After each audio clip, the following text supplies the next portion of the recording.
Dude, Twitter is a ghost town. Holy Jesus, dude. Adam, Chris, how are we feeling today? Thank God Twitter doesn't pay the bills, man, because yeah, this would be bad news. If we were KOLs and we depended on this, man, this would be brutal. It's so funny, and it's just wild to see not only how quickly like sentiment shifts in crypto, but how quickly people come in and out of crypto, right? It's just like, I mean, just 95% of people just view it as like a casino or chance to make money. And the moment the money kind of disappears, people are just out, right? And so, yeah, to our kind of thesis, it's like it feels like we're getting back to like, why are people going to be here? Like, it feels like we're back to like ethos of crypto. Like, what are we doing here? Is back on the table rather than just meme coins. And so that feels awesome to be a builder, and that being the vibe coming back, hopefully. Yeah, they call it builder season, right? No one wants to, all the speculators and degens don't want to be here when the devs have some time to actually build some stuff, man. Chris, how you feeling? Dude, putting out amazing Agent Hustle content, man. Did you have a good weekend? What's good? Yeah, man, weekend was good. Did these AI agents stop showing up too, bro? I don't see them on the timeline. I think they got wiped out as well, man. So it's hard times for everyone, huh? How about you, Jake? How was your weekend, man? That's funny. Yeah, it was chill. Bought a Tesla over the weekend, so finally part of the Tesla squad. Bro, when keyed, bro? When is it? Dude, when before we get to the conversation, dude, when I went to go get the Tesla, they had I live in Las Vegas. They had fucking police officers and patrol cars on property because of all the Teslas that are getting set on fire. Tell me, the Tesla has like its own cameras. That's what I'm seeing. Like people are getting busted keying like the cameras. Kind of, I guess it has the cameras already because that's how it like, drives the road, right? So yeah, because it's self-driving, so they have like 5 or 6 different cameras that are around it, and you can put this feature on to where it records. So that's where it gets all these people get caught. That on right now, just recording 24/7, 360, or recording any movement. Yeah. Granted, I live a little bit like kind of on the outer edges of Vegas now. I used to live downtown. That's why I would have been terrified to live downtown Vegas. So definitely probably would have got keyed and scratched, but yeah, I think I'm fine here. But dude, I'm excited to have this conversation. We're here with Hunter. It's funny because I remember seeing Hunter all over the NFT kind of boom. It was like a big guy. Adam and I were kind of more in the historical NFT sector, so we never even got to cross paths. But I remember seeing this guy all over the place. So, dude, Hunter, appreciate you for joining us today, man. How are you feeling? Of course. How are you feeling about this cycle? I think you guys kind of hit it on the head with it getting quiet the second the meme coin cycle slowed down.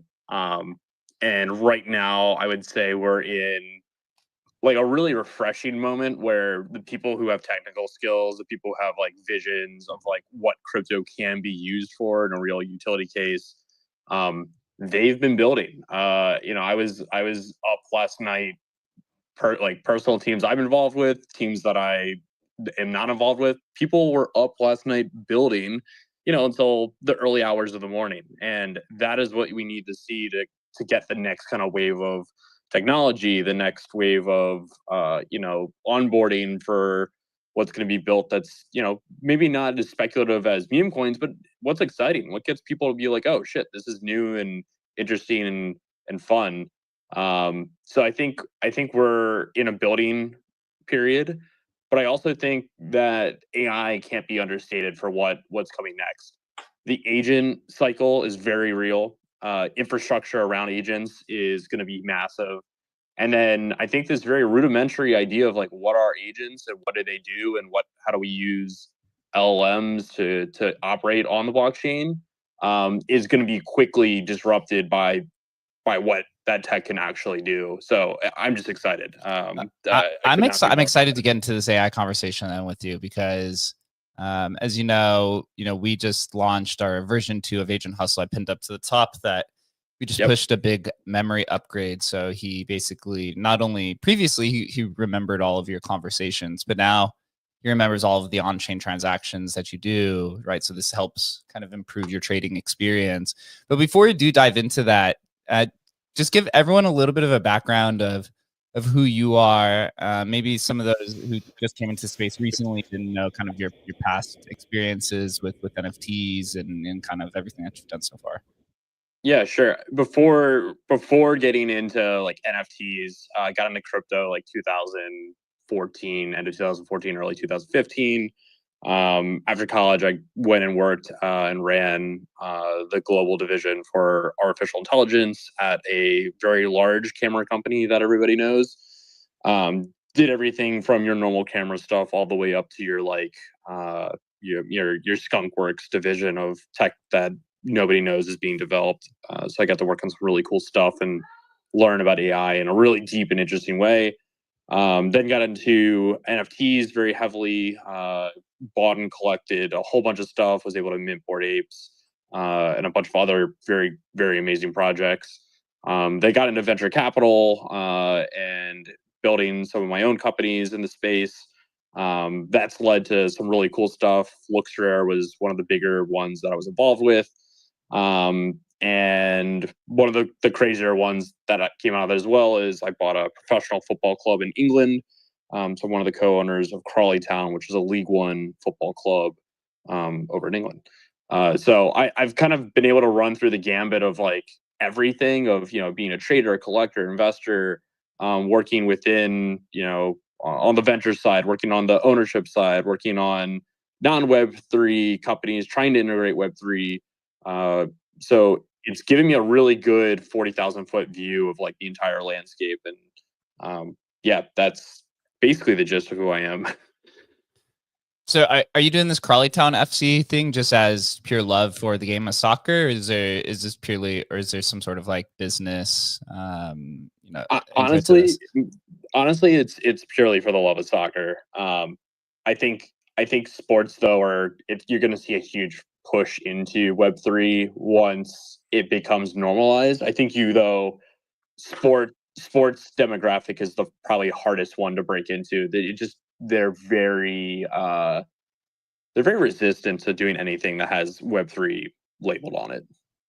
Yeah, I was just talking with Adam right before this about how, Adam, you want to say about one of your friends that's in town about how they still think that crypto's all a scam? Yeah, it's my my wife's brother who's in tech. He's a developer, mid-20s, and bought Bitcoin, years ago. And just recently when the Trump thing happened, Trump coin and all that, he was like, I'm out. and he sold it and was like, "This is all a scam. I don't want any part of it." And so I'm sure we're gonna have some deep conversations over the next couple of weeks while he's here. But it's good to get that perspective, and from somebody who and I think kind of what we touched on at the start of this is just like, what are we building here and why? And I think crypto needs to have a reawakening or a reckoning, because if it's just here to scam people out of money and some of us get rich while the rest of us get rugged, it just doesn't have any legs to it. And I don't think that's why most of us are here. But it's good to get back to that. That's what it feels like to me. It's like that times it's needed. We need a cleanse here. 100%. The builders to kind of step forward and be like, why are we doing this stuff? Yeah. So Hunter, what interests you most now that, or in the crypto space, now that basically everything has been reset? The Bitcoin ecosystem, Ordinals runes basically all went to zero. Meme coins on Solana went to zero. AI coins have been kind of reset. You're starting to see some momentum a little bit with like RWAs. It seems like AI stuff's kind of coming back to life a little bit. You now have, so many different L2s to kind of choose from, that some of these are just eventually going to become zombie chains, just like zombie L1s. Where are you putting your time and attention towards? Yeah, on that point of L2s, I think you'll see it exponentially faster of like what becomes a Dino layer. I also think this shows that value accrual will happen further and further away from L1 for especially for Ethereum, but that doesn't mean that Ethereum at its L1 layer isn't going to accrue. But I am excited to see how we kind of keep spreading. Like we'll start to see like L3s become used, but everybody will be launching an L2. Everybody will have like a niche kind of play there. So I'm excited for that, but I also think there'll be a graveyard behind behind that push. Yeah. AI has to be the number one thing that gets me excited right now, because it's being integrated into every single product, whether you think it should be or not. And it's going to lead to some like really good stuff and some really crappy stuff. But I do think it is going to start to provide some very big differentiators where, NFT marketplaces are all pretty much the same thing, except for like how their front end works and maybe some quality of life things. But being able to get insights on what you're searching for, if you're looking for a very, very, very specific thing, or search the market and use AI to query that, I think is a differentiator. And obviously everybody's working on that. The same thing with trading, the same thing with research. And I just think that can't be understated for like this merge of like how you interact with something and what AI as an LLM or voice or whatever it might be meets the blockchain, which is like a verifiable settlement layer of like information and storage of images, or not storage of images, but pointers images. That gets me super excited, because I think it's like we're back to the tech of like, what can you actually build? How can you make a better product? How can you innovate? Which I think for a lot of us, when we first got into NFTs, because it sounds like where you guys kind of got your start as well in a meaningful way, like for me it was like, holy shit, this is like the tech here is the big difference. This is why I'm excited. Like this has never been done before. I can remember like the early nights of like in oh my god, Clubhouse, crypto voxels. Oh, And being like, what is going on? Like I can buy virtual land. Like this is such a fucking mind fuck.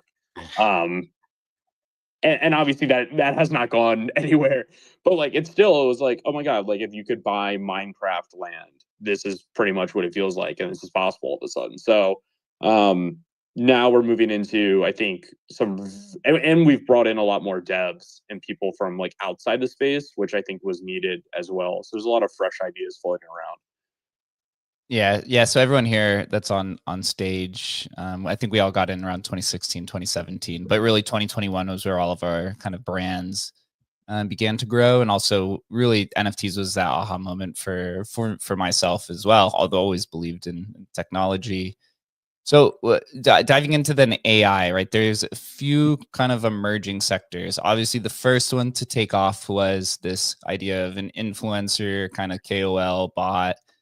It seems like AI XBT seems to be the only one that really kind of survived that. And then I think like Cookie Fun has put out their own. Now, obviously, there was infrastructure as well as like AI 16Z and virtuals.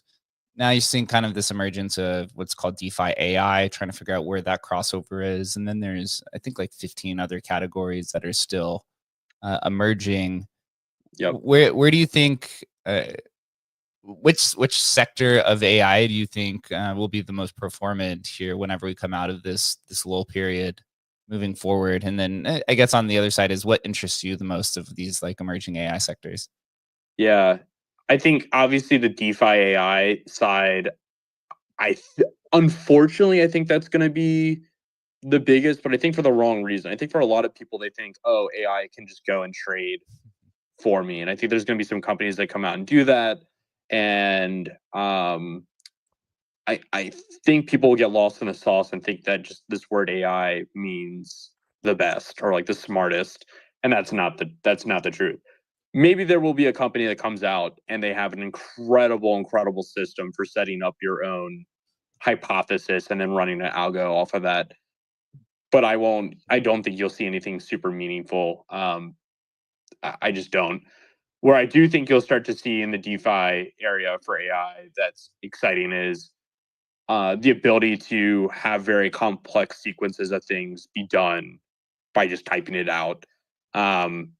And I think we've seen some recently start to kind of come out with this and go live and talk about it. But I think it's a quality of life thing for DeFi instead of like a financial revolution. Now, what does this mean for like trading? I still think you'll start to see a lot of these transactions being done by agents, in part for people. That is where I see like the revolution happening for agents, like things being done for you, not agents going and like making you money. It's like, oh, I'm still the operator of like, I want X, Y, and Z to happen, but it's being done by an agent. Or if conditions are hit. So I think that's like the real like moment we'll have here. But I think also like the data side can't be understated. For AI XBT prove something, a model out that is an attention layer of like getting insights, having information, social signal, and alpha, quote unquote. And Cato was an early mover there of like, hey, data terminal is like the harder part of this to build out. RAG, which is being able to take all this data set and go through it, and pull from that with context and use tool calls and all this other stuff, like that is a little bit more trivial. How can we go build out like the best data terminal? How can we build out our product right now and build it in a way where AI agent can come in and have good context of what's happening here to be useful? That is where I think I'm most excited, because I can see what that does for when all of a sudden you have context to like a crypto media company, when you have context to a prediction market site, and can, without having to go to do analytics, get immediate queried information on, okay, how are, go to their crypto sector and be like, all right, how are prediction markets like predicting ETH is going to perform over the next 24 hours or things like that. That is where I think we'll see like a huge spike. Yeah, this is exactly the same internal conversations that we have about AI. It's right. The innovation is really, if all the technology fails, the real innovation is the UX improvement of, text to on-chain, in whatever way, whether it's text to trade or, text to bridge or, just text to alpha. And I think you said context is really kind of the best use case of that.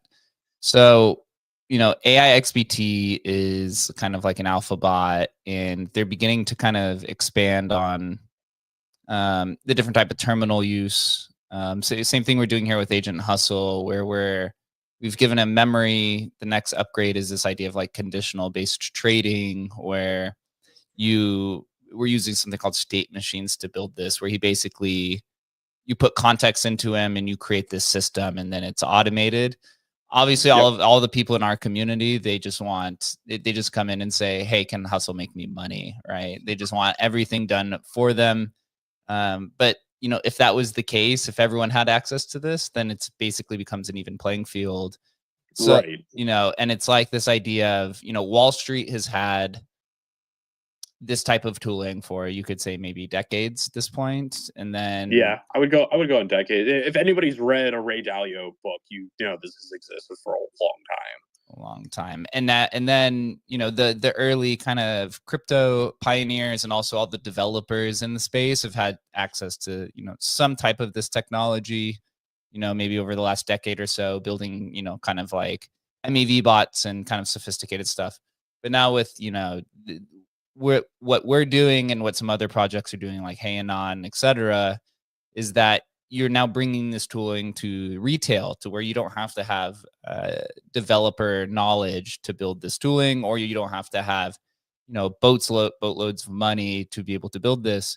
You now have kind of an even playing field as long as you use your creativity. So what do you think then happens in that situation? We'll say a year or two from now, where every single person in crypto has access to an AI that can build these systems to perform these automated on-chain executions and such. Do we just become a space where it's just the majority of AI bots communicating with one another? Is there, like, how do you get an edge in that market, and what do you see happens maybe This is a great question, actually. Nobody asked this question. I have a crazy thesis here that all of a sudden, whoever has the most proprietary data, whoever has the stickiest user base, becomes at the most advantaged company in the space, or at least you have an upper hand. Because I think everybody's going to go and try to build, in some sense, an AI agent or AI integration, and for the most part, what's the differentiator there? It's going to be your, what does your information layer look like? And so, I look at all these trading terminals and I'm like, all right, whoever has like the richest data set to go off of here and provide back to their users, whether that is for news or for how, transaction flow is happening, or calls, or grouping of different wallets, or grouping of social accounts. Like, whoever can do that and put that into digestible AI models, right? Like, I'm not just saying like, oh, throw it into AI and like have people query it. No, like, you also have to think about like the actual, like, what does the use look like, and what does that actual end product look like? So I think that's one way to look at it for where are we headed, and what is this like, as we all kind of converge on like, yes, you need to be building AI into your product. I think for the user base, as a user though, you're also looking for, okay, if everybody's going to have similar products, the users are going to be looking for like, okay, I have privileged knowledge, I have an exclusive skill set.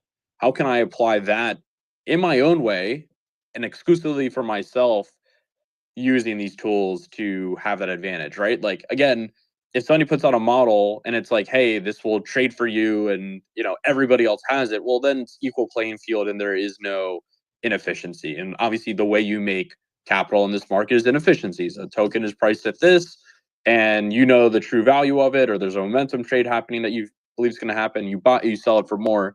That's inefficiency. It was inefficiently priced.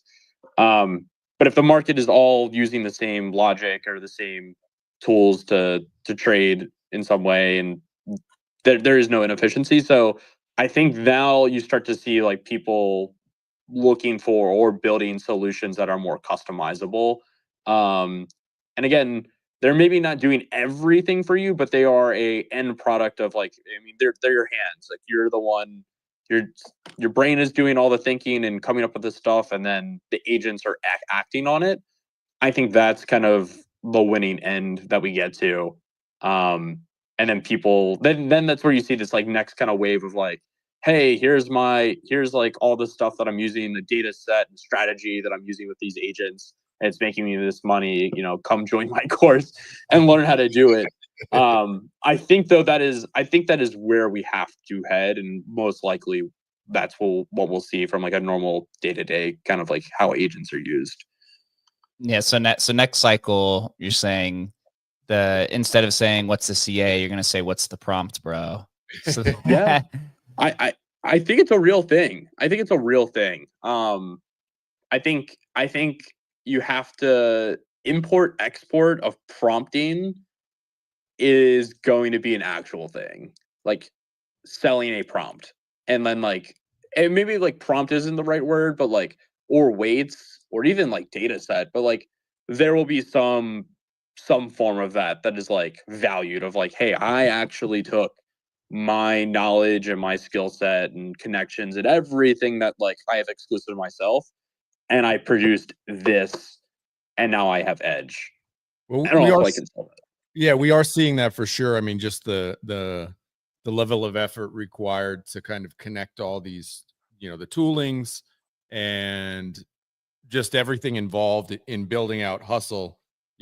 I've got to see a little bit behind the curtain and see how like it's difficult. Like, and just trying to express like this is the moat. Like if we hit it, like this is Yes. the moat. This is a ton of effort.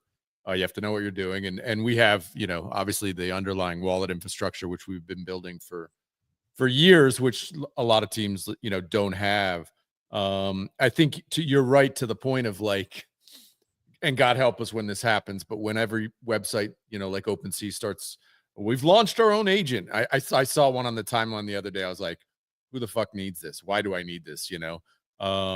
It's got to be stuff for me. It's like I'm looking out for like, other than what we're trying to do with DeFi AI and kind of abstracting away the wallet layer, I'm looking for like what's something else here, and frankly, I don't see it yet. I do see the KOL. I actually think like, we've had the winner in that space. I think there will be KOL winners. But do you see anything else that kind of piques your interest? Like, oh, that maybe there may be something there rather than DeFi AI or the KOLs. Do you see something else? I think on the media side, I think one area that I mean, like internally, like that I'm thinking about is my morning show. I will never like put that together again. Like we have an internal model and agent, like, but also the like there's other ways that I look at like how media and content and alpha and analysis of the market, like we're pushing towards a lot of this being AI generated. That I think actually has some merit to. But I think maybe, and that's a little bit like closer to home, but from like oh, that's like really fucking interesting, I think could have some merit side of things from AI right now. Man, I just keep coming back to this idea of actual like AI art collectors, and I have fought on this. I fought so hard against this, and I don't know how to explain like why it clicked.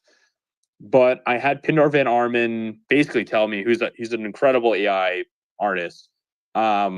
He's put his foot down and said like, well, like AI, there's going to be real AI artists. There's going to be real, AI is going to collect other AI art. I think that there is real merit to that being something that will happen in this next cycle. Now, whether it like takes off and it's this huge spike, I don't know, but I do think that we're going to start seeing like actual, like real creator, like a creation from AI, and it be valued in some sense of, oh, this isn't like obviously AI XBT is a KOL of some sense, and we've had some other stuff like I think what is it, like Cloudy, or the one KOL that was like a musician. I think we'll start to see that become like a real thing where people are like following and it takes off and you're like, oh, this is very interesting of like what their creative output is, whether it's art or music or a podcast or whatever it might be. I think that in the weirdest sense is going to be a massive thing that we start seeing happen this next cycle. Yeah, we're moving away from the attention cycle, where this last cycle was everything from meme coins to SocialFi to live streaming to just TikTok to everything under the sun that has to do with grabbing your attention. And it seems like we're slowly going to be moving into the intelligence cycle from all angles, whether it's an AI agent that's attempting to trade for you, or, you know, kind of what you're hinting at with this idea of like swarm technology, which is really just AIs interacting together, whether it's one-on-one or, you know, dozens of different AI teams that are kind of working together, almost like what you see with like drone shows out in the sky, where it's like, you know, hundreds of drones kind of working together in unison to create, you know, one type of static, you know, entertainment experience or dynamic and entertainment experience in the sky. So then, you know, this kind of leads back to this past conversation that I presented of, you know, a year or two from now, is it AIs that are acting autonomously, interacting with one another, or and do they kind of just take over the crypto space, or do you feel like there's still some semblance to, you know, the humans having some control over, you know, the AIs that interact on chain? I don't see I don't see it where it's like all AI, just interactive AI. I do think that there will be people who have that happen where they're like, okay, here's my agent, I want to go do X, Y, and Z, and go collect art under this thesis.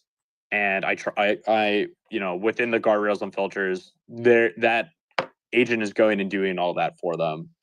But I still think that we end up in a very hybrid world of, you know, AI collecting human made art, then AI trading AI made tokens. And you know, it's going to be this like very hodgepodge, like all these mixtures of like new interactions and marketing in a way to get certain things to happen, so that it like an AI pings on it and it's like, oh, this, you know, falls under like the signal that I need to see to like actually go and click into buying this token. Like that's a very real reality that we'll enter. But I do think like for the most part, if like what is going to lead here, yes, it'll be DeFi, but the other side will be gaming, in my opinion. I think swarm gaming is going to be massive. I think all of a sudden, agent like owning like agents and owning owning an AI in a game becomes interesting. So I think that is another area that like will start to make people think of how they view this technology in a different way of, okay, this AI in this game performs better than this AI. Okay, now it's going to go do these tasks for me, and I'm like leveling it up, and there's ways to like influence the model or the attributes of that model. And now people start to be like, just think like, okay, AI is not this like thing I just go into a terminal and type, but it's an actual, it could be like this, like, I don't even know how to explain the terminology of what it would be, but they stop thinking of it as, again, a terminal and it's just straight tech, and it becoming like a utility of an asset within a game or within a product or whatever it might be. And I think that leads us to like more interesting interactions. I just think that we won't see anything else out like front run that from like a user disruption standpoint of, yes, DeFi is what we're touching and using every day. And then gaming is also like, if you're not doing DeFi, the other like super like touchy and, you know, you're super interactive with thing is going to be gaming. So we'll see the innovation happen in those two places, in my opinion. I believe this is what Virtuals was getting into if they have like a gaming framework. It's just this idea of like replacing NPCs in gaming with AI, right? So it's a much more interactive experience, or you even kind of fill or satisfy the metaverse issue where they're all empty. And so if you can fill it with AIs that are consistently doing things, right? They're doing different types of tasks, or they're operating autonomously. It creates this more lively experience, although then it does then lean more into this dead internet theory, which has been floated around for decades at this point, which is, somewhat horrifying. It's interesting about, the monetization of these AI agents or the tokenization. What's your thoughts on, how does a builder create a successful AI project and tokenize it, right? Because for the most part, they're just meme coins. Although for Hustle and us, we're experimenting with this idea of like tokenized intelligence, where you put a lot of the, superior products behind a token gate, and try to dabble there to build demand. And there's some other projects that are going about it in this way, or some other unique ways. But for the most part, it's just a token that's kind of attached to an agent. So what do you think, people have done wrong so far? And then what do you think is the right way to successfully create a tokenized AI project? Another absolutely fire question. I think 99% of teams don't think through tokens because they have supply and their token plan is to sell, right? Like it's as simple as that. And if you don't see that, then I thank God you've missed a terrible side of this space. I think if you're launching a token, you have to understand that you need to come up with like a business model for what you're doing first. Like that has to be your base foundation as a team right now. So whether that is like going true Web2 and be like, hey, there's a subscription, a monthly payment here. And that, if all else fails and we don't need to like monetize against the token in some way, we're good. I think that is a very strong foundation, and I think it's one that we're going to see become more and more popular. And it's also going to become, and it could be through a token sale, right? But I do think that like this idea of like, hey, what is your revenue? That is a question that's going to be asked far more in 2025 than has ever been asked in the history of crypto. Because the space is maturing, and you have to understand that as the space has matured, and you can look at the charts today, like how we're even trading, but as the space matures and we get more and more aligned to like how does the traditional finance world work, and how do the traditional markets work, and how do traditional tech companies get evaluated and work and analyzed and get their place in like we will move to this idea of like revenue mattering. So I think you have to start there. I think your token has to be done in a way that does not put the founders in a space where the only way that they profit is to sell.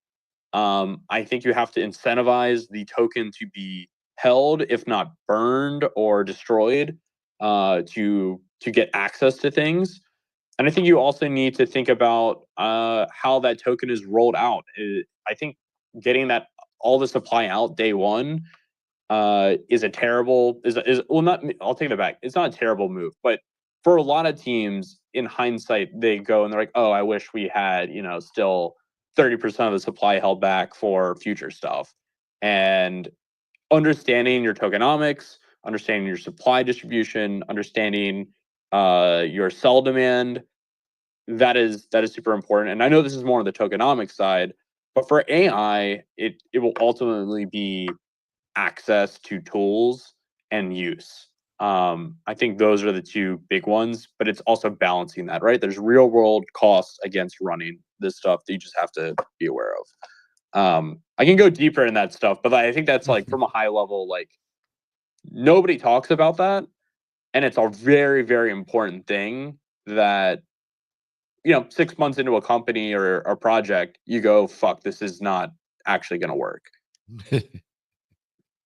Yeah, you're really hinting into this idea of, the ICO 2.0 era, or the next wave of capital that's going to be onboarded into the industry is going to be from the traditional realm for the most part, and they're going to apply their strategies, which is generally, fundamental or value-based investing, which, you need to have revenue. And which is, you know, maybe 5% of all protocols in crypto have some sort of sustainable revenue, maybe even less. So you're going to see this radical shift to where the type of question, as you mentioned, you know, what's your revenue, how much fees are you generating, is going to be something that's applied and asked a lot more kind of into, you know, the center question. Chris, I'm going to pass it over to you if you have any questions for Hunter. Yeah, what's good? Yeah, just thinking on the conversation, there's a ton here. Whether it be, you know, even just from agents, from my experience, you know, it was kind of similar thought where I didn't really think that a lot of these agents would help people become better traders per se. But I've actually kind of come around after using Hustle, not to like plug our own agent, but just using the interface a lot. You know, it's really just packaging up the information that, you know, a high quality trader would need and giving it to the everyday person. And so just by default, it actually will make most people better traders, because just like Adam's kind of self-driving comparison to where AI is today, where, you know, the AI, it's a better driver because it eliminates distractions and human error. And so many things that we do on chain involve human error, where it's taking profits way too late, or just overextending your targets, or not looking through the given information thoroughly, like volume profiles, user counts, and kind of maybe mind share and things like that. So just by default, it actually kind of really enhances the trading experience by giving the end user much more information to go off of. And even though within the industry, a lot of you can call it vibe trading, most of it's done just by vibes. You know, giving them that kind of initial basket of higher quality information really elevates kind of their entire experience. So I think that that's a pretty cool aspect of the AI space, or AI trading space, that I didn't really think about.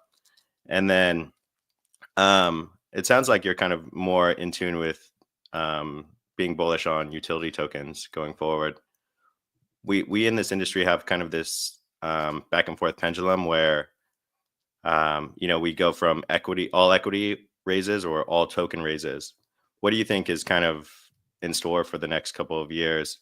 Do you think it's more equity or more tokens in this industry for kind of aspiring founders to be launching tokens for kind of just the highest? You know, yeah, there definitely has been a pendulum. You're right. I actually, before you had said that, I think I would have leaned more like tokens have always been a thing, but nah, that's definitely not true. Earlier days, you're right. They're like tokens weren't a big thing, and then up until recently, it's become like, all right, well, what about the tokens, bro? In any venture conversation, Totally. And I've seen some people take some insane deals, like on the equity side, just be like, I just want the token, like fuck it, like we don't care, like just give us the token. I think it comes down to like we're in a spot now where are you back to like the revenue thing, like valuations, like if you're a real business and doing real numbers and there's a real acquisition possibility, equity all of a sudden does matter. And we have seen these equity, like, you know, these SAF agreements for, you know, equity plus token. I think those will still be like the standard thing.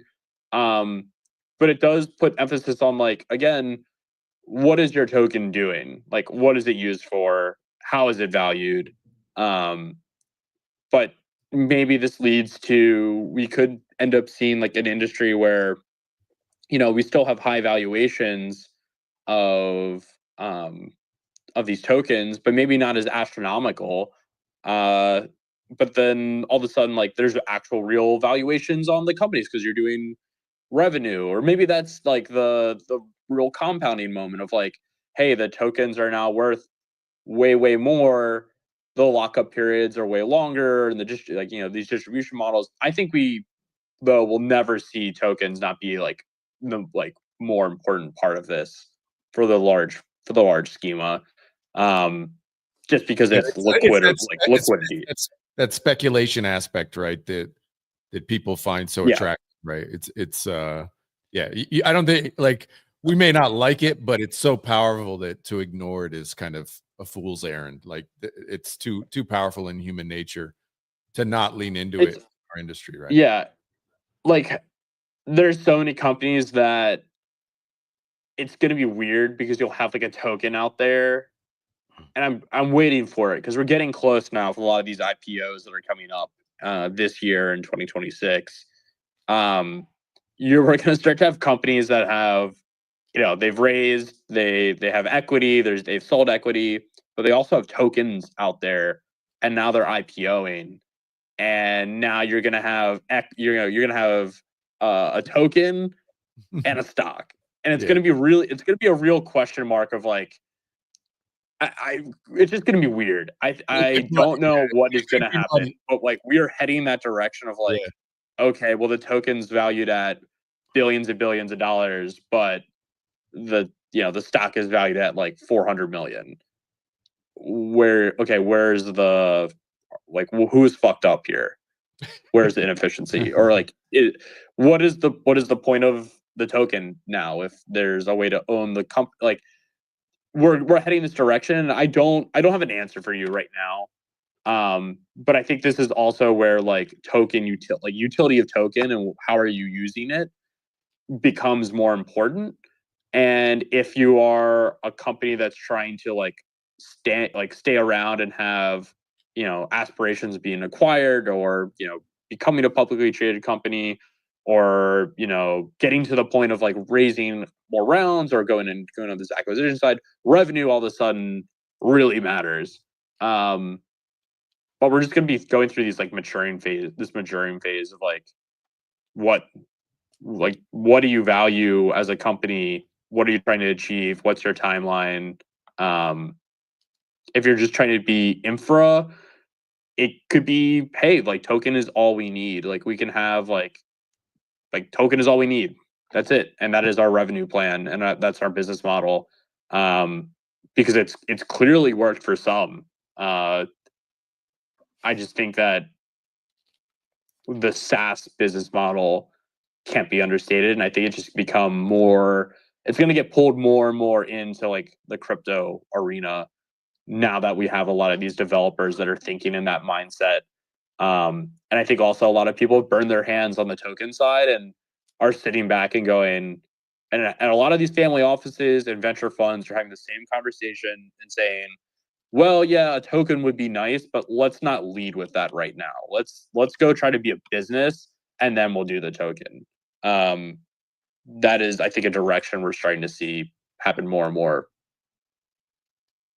Yeah, it's really interesting. The maybe and we've talked about it a bunch, this kind of idea of like, ICO season 2, which we kind of feel like we're moving into here. Maybe, ICO season 1 was utility tokens, which turned out to not have much utility. Maybe we find, maybe there's there was no utility. Right, there was no utility. Right. And so, but maybe we get into like, maybe there's a new kind of wave here where somebody figures out, we're kind of, you're hitting on these points. It's like, is it an ownership token? Is it a revenue token? What is this thing?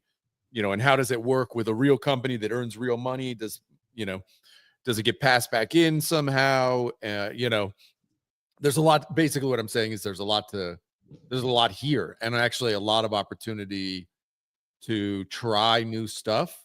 And I think, crypto is one of these amazing markets that if you try something new and actually capture attention and mind share with it, you can do very, very well. And then everybody will copy you, right? Everybody got it wrong with Trump and Melania and all these recent SEC dismissals and a lot of the admin kind of like direction pointing they've been going. Everybody screamed crime season is back. And yes, there was a ton of crime that's fucked up and it's terrible.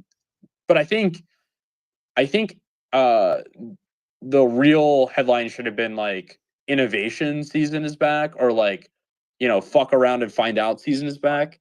Yes, the people that are not real, have no technical understanding or just extractive, are going to come in and do terrible things and be extractors.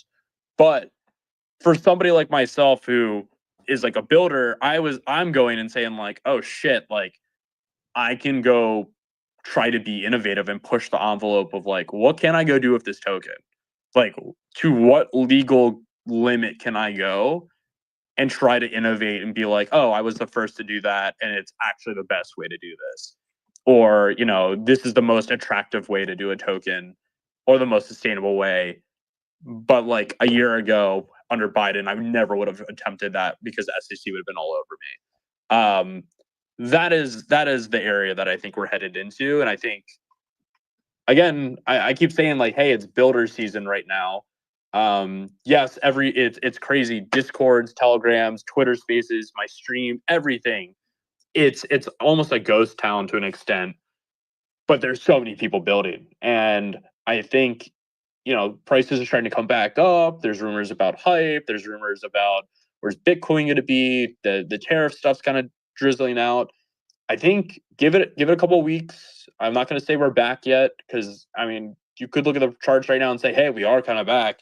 But we're going to I think soon see that in these last 2 months, 3 months, a lot of people have been building. A lot of cool shit's been happening. There's a lot of token launches that teams are still sitting on, big ones. We still have Doodles, we still have OpenSea, we still have MetaMask. We still have some big announcements that come from big platforms like Magic Eden. We have new, you know, gambling stuff like Yeet coming out.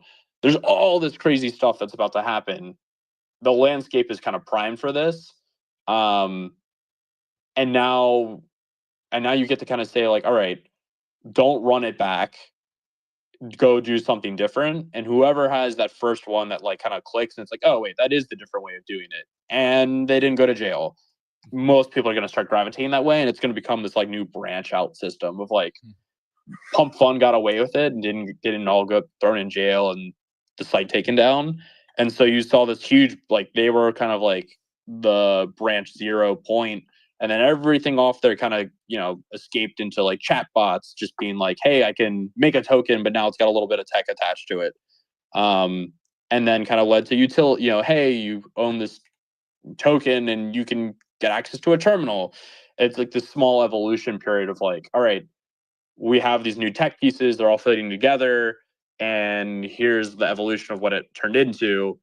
I think you'll start to see that play all back from a ground zero standpoint. And I don't know what it will be yet still, but you'll start to see all this tech get pulled together in a more, you know, sophisticated way.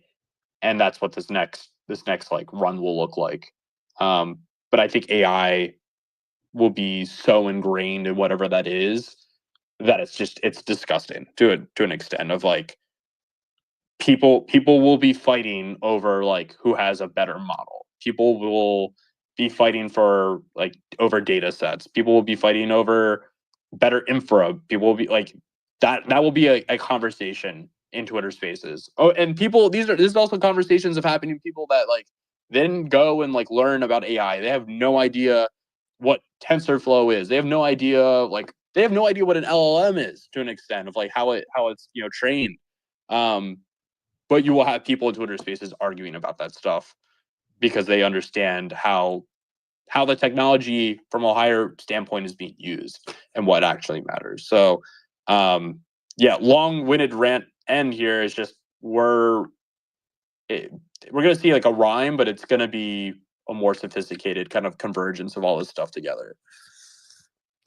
And you know what this time period reminds me of is the time period before, you know, weed was legalized in different types of states. And what I mean by this is, you know, weed was still federally illegal, but you still had companies who were, you know, for years basically building up these companies kind of in this like gray area, waiting for that moment to where it's legalized in the state to then, you know, all these companies were essentially ready from day one when that happened and they had a full product suite.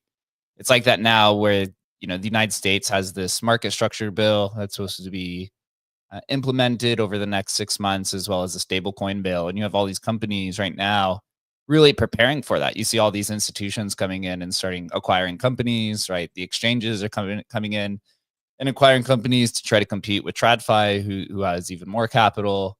And it's really just, as you said, it's going to have that bullying moment to where once the rules are set in place, you know, you're going to see all of these products and everyone's going to come back and everyone's going to be like, where the hell did all this come from? And it's exactly this time period where it was a ghost it's town. why I tell people, and the people that are in this space should like pat themselves on the back.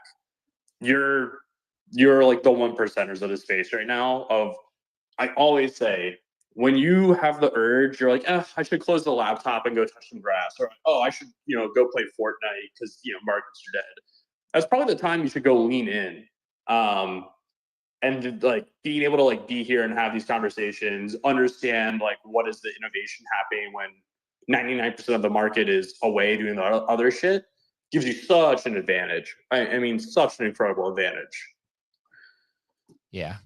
Especially you just got to put, or, you know, push through these moments. Really, you know what a bear and bull market is. I just describe it simply. It's when product outpaces hype, right? That's when the price goes up. And then when attention outpaces product, right? Or is when attention outpaces product, that's when everything starts to bubble. And then when there's a bear market, the product needs to outpace the attention for it to go back up. And so you get these like boom and bust cycles of development versus attention, and teams operate completely differently. Like I could just say from my own experience, when price is just continually going up, the community is a lot more lively, and it's a lot tougher to develop and push out things because you have to basically be in the Discord talking to them. You have to tweet more, right? You have to basically have more attention. Whereas in these moments, you'll see teams literally not post from their account for a month or two, and you'll think they're dead, but secretly they're just like developing in secrecy. And so I'm really excited for that moment in time for that to happen. And, you know, it could literally be a week from now. It could be, you know, a few months from now, but it's really all just about survival in this space. Chris, Yeah, go ahead, Hunter. Dude, I was gonna say Doodles is a good example, just with the pinned tweet. Like they got all the hype around their token launch, and not even launch, token announcement, and they've been relatively quiet since then. And it's interesting to sit back and look and be like, all right, well, like what could they possibly, you know, they haven't been like pushing anything, and they have this token to launch, they have all this IP. I think they'll come out of the woodwork once we see some attention come back, and it's gonna be like, you know, it's gonna be a waterfall event of like, here, all right, like here you go, motherfuckers. Like we were quiet and we actually went and built and made stuff, and here's like a plethora of announcements, and it's gonna range from it's gonna be so many things. And the other area that for AI that I think we'll start to see be really important is who has the best IP in the space, and who has figured out how to leverage that IP alongside AI in a meaningful way. Of like, it's not just like, oh, we gave this image a voice and a personality, or you can talk to it. But on the animation side, I think will be very interesting to make shorts, to make stories, to make things that people can interact with. I think that is a very real area that, again, we haven't seen become like, it isn't an existing model, right? Like it's a new one, but can they get it right? Can they like make something that's sticky and people want and drives demand? That's exciting to me. It's just new. It's new stuff. Yeah. When you look at last cycle, or even anytime we come out of a bear market, there's always a few new kind of major ecosystems that begin to boom. And it was from the 1% like us who are here, just kind of sticking around. Like last cycle was ordinals and Bitcoin ecosystem, and then meme coins. They all kind of popped up within, I'd say, a few months of each other. And those ended up being two of the major kind of catalysts, as well as, you know, L2s and launchpads. And then you have these kind of micro things. Chris, do you have any more questions? Yeah, kind of off that, you know, some of the early cycles, all of like their major breakthroughs were kind of hidden in plain sight. Like you had PFPs, you had DeFi to some extent. You had this most recent cycle, you had the AI bots that were kind of out there, and then this past year you had Pump Fun on Solana. which is like meme coins again. But all of these innovations, they were kind of like hidden in plain sight, maybe not evenly distributed, or at least like evenly connected on an idea that would kind of be the idea that broke through like the mainstream. What's your dark horse for what might break through this upcoming year or this upcoming cycle that might be hidden in plain sight today? I think he just got rugged. He got rugged off the space. Oh, Where you man. had it back up. The it's interesting that point, and we've seen it too. Like SocialFi too is obviously had a better run this cycle. I think that's what's always exciting about crypto is we don't know what the thing is going to be necessarily to dominate, even in the AI space. Like, I mean, obviously we've picked a lane. We think we have a winning lane and a winning, product, but it could be something completely off the rails, right? AI agents collaborate and launch their own L2, right? Or who knows, right? And that becomes the thing. It's so interesting. Go ahead, Hunter. Are you back? Yeah, so funny. I could hear you, but couldn't talk.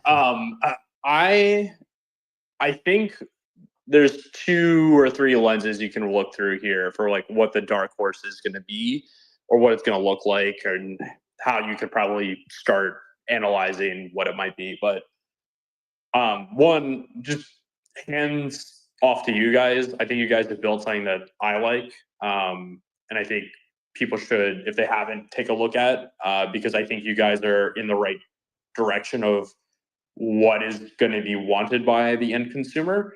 On the topic of those lenses, though, the number one lens that I think we have to address and will be the dark horse moment for us is going to be around friction.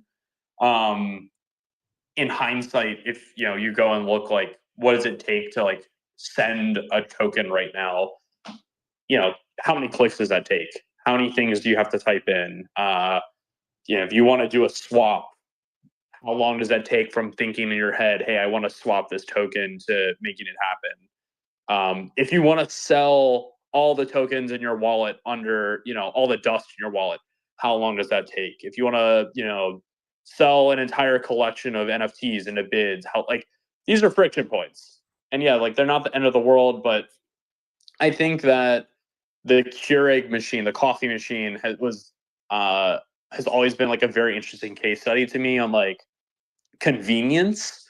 And does it make better coffee? Not really. Does it cheaper? No, not really. But it saves people time. It's a better experience from like, I just throw it in, I click, boom, done. So I think, yes, that is probably where the dark horse will come out of here. Whether or not that is, hey, this is how we're trading everything now, I don't know. But I think that is probably the biggest main lens that I'm looking at everything through right now, is like, hey, is this easier? Is this intuitive? Is the company going to see this like Coinbase and they're going to be like, yes, our newest, our greenest users that have never ever bought crypto before, they're going to want this. And when I see that product, or when I see that new flavor, whatever it might be, that it's just, you'll have that like sense. You'll be like, yes, this is it.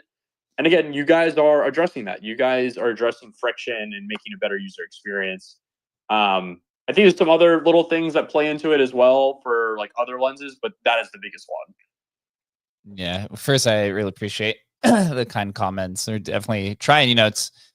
It's interesting when we dove into the AI space. You saw this like massive flood of new AI developers coming in, but they didn't have the crypto experience behind them to really understand how to kind of attract the on-chain enjoyers. I would say this will be kind of like my last final point, and I'll pass it around for any final questions. When you look into the future, there's going to be two major groups that are going to be on board to crypto. One is happening now with the institutions, right? They're doing M&A. They're launching on Ethereum. They have their own kind of classification of how they want to go about things. And then you have the quote unquote normies, right? And what we've experienced so far in the last 16 years of crypto is they do not want to go through the bridging experience. They do not want to, you know, have to set up a wallet and do the 20-click process or whatever it is. But the majority of normies, they do interact with AI probably on a daily basis, at least the younger generation, like high school and younger, maybe college and lower. You know, OpenAI has 200 million or more active subscriptions. If you go across the LLM space, you know, maybe it's 300-400 million. Whereas crypto has, you know, somewhere between 20 to 50 million active users, and the majority of those are just using centralized exchanges. So if you look at it through that lens, you know, the thing they're going to be most familiar with is an LLM terminal or AI in some experience. So getting it, you know, putting that lens to them and then having crypto on the back end is probably going to be, you know, 9 out of 10 new people who come to crypto from today on forward who are not institutions are going to be much more familiar with LLMs. You're going to have that experience, right? Where institutions are even going to do what their experience with is what we talked about with fundamental investing and value investing and applying, you know, fees and calculations and all of these. So just people have to really, you know, understand, you know, where the industry is going and prepare for it. That's what this time is really about. Adam, do you have any final questions for Andre? Well, it's all super. Yeah, this is what gets actually me super excited. Just to think about all the things that are possible. I mean, it's crazy. You know, you touched on gaming, which is like this holy grail of crypto because we all know intuitively that it just feels right, right? We all have kids or whatever, even us, we own in-game assets, but we don't really own them, right?